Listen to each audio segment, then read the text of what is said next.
Mystic Nila here. Today we're going to talk about menstrual cycle. Usually the conventional doctors say that it's okay to have a 45-day cycle, etc., etc. So let's be mindful that Nilas Mystic School is all about holistic living. I'm not saying that the doctors are saying not right or wrong. I'm not coming to the right and wrong debate here.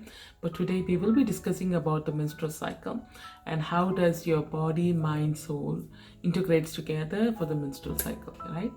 So the beautiful thing happening for a woman is her menstruation. So as I have already spoken about the sacred feminine energy before, please do visit that video. It's a nice eye-opening video for many of us. So today we are going to talk about menstrual cycle. Menstruation is actually a beautiful space for a woman to feel herself a woman. When are you default powerful? When are you default female? Feminine energy, goddess energy is your menstruation cycle. The 4 days your energy is all pumped up and you are like all glowing. I'm sure that many of us would have noticed that just before the menstruation cycle, the period day kicks in, you start glowing. Your face gets a lot of glow. Though people get pimples, etc., etc., there's a glow from within comes. So that is because your body is like feeling woman 110%. So that is a beautiful thing. In fact, women can manifest whatever they want during these 4 days. I think that's why people have shunned the energy a lot, from the past. Let me not go there. So I do. We are starting our integrated 6 months goddess course or a priestess course in Nilas Mystic School. I'm so happy for doing that because that's my aha course, like I feel that every woman should feel the goddess within. Everybody is a goddess and a god, but we forget to feel the god and goddess within us. So that is the thing. So these are reminders. So this menstrual cycle, many people associate menses with pain, back pain, untouchability in some places. I have been through that. So untouchability, or have to sit alone, can't touch anything, things around. It's still there in some culture, and also a lot of pain, staining, and keeping a secret, keeping the napkins very secretly. I think I don't know whether nowadays genders go through that, but we have gone through that in those days. I think it's still in India, especially when you're living with a lot of people around, disposing a menstrual pad was a very difficult thing. So nowadays, thanks to all the newer ways of napkins coming out, for disposing them, things have become easier and people have become more open about it too. So why do we get pain during menses?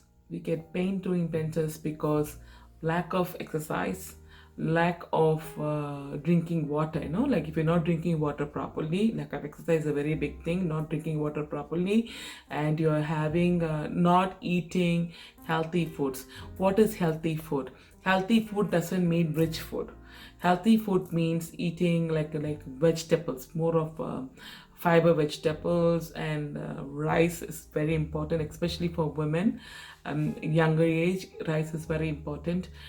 Carbohydrate is also needed for the body to balance heat, especially. So carbohydrate is very important, and eating 3 times a day and making sure the food what we eat is digested properly. How do you know that? If you are going excretion, if you are going to bathroom, your pee and your poop should be normal. You should pee freely, and the pee should not have any yellow color. If you're not taking any B complex tablet, your pee should be actually water in a transparent color. If that is not happening, there is some issue in your womanhood. So we have to watch that. Usually for people who are having painful menstruation will have any of this problem and have constipation. So constipation is something that we have to resolve. I say when the people come to the priestess program or the goddess program, and say that they have to go to washroom twice a day. That is they have to go use the loo, poop twice a day, pee many times.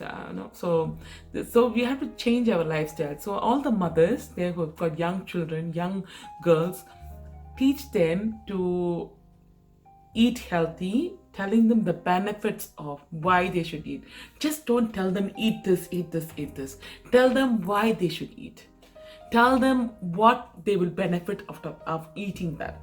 So try to give them seasonal fruits, seasonal vegetables, and a balanced food. Don't pump them with a lot of protein. Don't pump them with a lot of protein. I'm again saying that don't pump them with a lot of protein. It's not as good. It's not good at all. Don't pump them. Have a portion control for everything. And don't also pump them with carbohydrate too. So have a balance of everything. Let them enjoy life too, right? Just don't say everything no. Just tell them the benefits. Tell them that at least from when they're ovulating, they should not take chocolates too much. It's okay to take chocolates before that much. But towards their menstrual cycle, at least at 1 week, 10 days, tell them to avoid sweets. Teach them. It's a learning how to manage the body. Sweets will trigger heavy flow and also give you a lot of pain. Because nowadays sweets are like not the natural way, right? It was not like made of jaggery. Jaggery is still better than taking sugar sweets, right? So we have to see on this, or Cadbury's, yeah. Younger generations are full of Cadbury's. I also like them a lot, so no denial to that. But I watch out when I take them. Usually, there's a craving for chocolates during their menstruation. It is there because their hormones are trying to pump up, kick out and everything. It like soothes the mind, but these are all very temporary, right? It is actually not very healthy for the body. Avoiding sweets 10 days before their menstruation is good. So people who are having heavy bleeding, for people who are having painful menstruation, they should be mindful about this. And if they do it for 2 to 3 months, then they'll know how free their body is. I wouldn't say go to gym and work out. Dang, dang, dang. No. You don't need to do that. You don't need to do that. All you do is to walk for at least 30 minutes a day. 30 minutes a day walking, and generally, I would say brisk walking and some stretching exercise is very good. Women who are 35 plus, please, I know there's a lot of work for us around it, there is no time for us, etc., but at least walk for 30 minutes and do some stretching exercise for 10 minutes. So 40 minutes of time for yourself. And younger generation, if they're not doing any physical activity, definitely they should walk for half an hour or run for half an hour, cycle for half an hour. So these exercises are going to give them a lot of relief in their physical body, and the body is going to get toned. The movement of the legs, especially the leg movement, it's going to ease out the stomach. Because as we keep walking, our lymphatic vessel also is going to start activating. Especially for women, this is very, very needed. And actually, we should run to activate the lymphatic vessel, or or we have to laugh out fully, like how a stomach will pain for activate a lymphatic vessel. So these are very important things which you. So never tell your daughter not to laugh. Tell her to laugh. Tell her to laugh out loud. Like laugh from the inside. That gives a lot of happiness from within. So these are the small things which we have to be mindful as a mother, because the mother is the one who's going to tell the daughter about how it's going to be. And never tell the daughter, don't tell the daughter that only you're it's a lot of painful. Don't tell that. Just say that I think I didn't do these things and all, that's why I'm having pain. Only talk about the positivity of the femininity to them, right? Don't always say that, oh, I have so much of periods and blah blah blah blah. It's a normal tendency to do that, but please don't do that, because womanhood should be embraced, not to be avoided. Please do watch my other video for sacred femininity, and this video also goes along with that. The one more important thing I want to talk about is that napkins. I will never suggest to use a tampon. I will never suggest to use tampon. I feel that I somehow don't resonate with that, because it's not a very healthy way to do. Napkins are much better. Definitely a lot of organic napkins are way much better. A lot of things available now. So please consider organic napkins. There's one more called cup. So that's a U cup is there. It's also very good, very much better.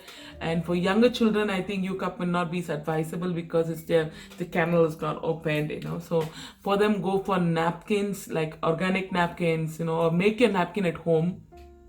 I think we should go to our olden age, making the napkin at home and dispose the napkin every 2 to 3 hours is the best. At least the home napkins can be used in the night time, right? So instead of when we're going outside, use the regular whatever napkins we get from outside, and then the night time use a homemade napkin. Make it thick and keep it, and at least there is a circulation of air is going on there. And next day morning, you either can dispose it or you can wash it. There's nothing wrong washing your napkin and then disposing, because you're giving back your blood to the mud. It's really good. I know, yes, the napkin will go in the garbage, and then it'll go outside, and sometime it'll become a manure, but washing out in the water, it becomes a manure right away, right? It goes, mixes with the water, the drainage right away, it goes, settles down, you're giving back to the earth. I still now believe that it's better to wash out the napkin and then tie it in a paper, or roll it in a paper and throw it. But it may not be feasible by everybody, but I can just share my views and ideas. And also, women, don't feel ashamed when you have a staining in your cloth, when when sometimes there's a heavy bleeding, you have a stain. Don't feel ashamed about it. Everybody knows about your menses, everybody knows about it, and menses is something to be celebrated. So tell your girl child it's okay. It's okay. It's just you have to be mindful of changing a napkin because it's uncomfortable for you. Don't tell them to go change the napkin for others. Tell them to change the napkins for themselves. Give the importance to them. Don't tell that others will see, this will that person will see, this person will see. Don't point out the finger to others. Tell them, child, it's good for you to change a napkin often. It's good for them to go for the hygienic way of cleaning themselves. And also tell your children to wash when they pee, right, with water. I know it's very difficult in the Western world to wash with water, but like washing with water and cleaning, at least when they are at home, will give them a hygiene living, a hygiene lifestyle. I really strongly recommend everybody, especially for people who are getting UTI often, and people who are having often, yeast infection, etc. Washing definitely is better. Wash them. Thank you so much. And please understand, the gateway of life is your vagina. Every child which is born in this world is from that sacred space. It's a beautiful thing. It's a beautiful creation of universe. So embrace your yoni. Be the goddess. Thank you so much.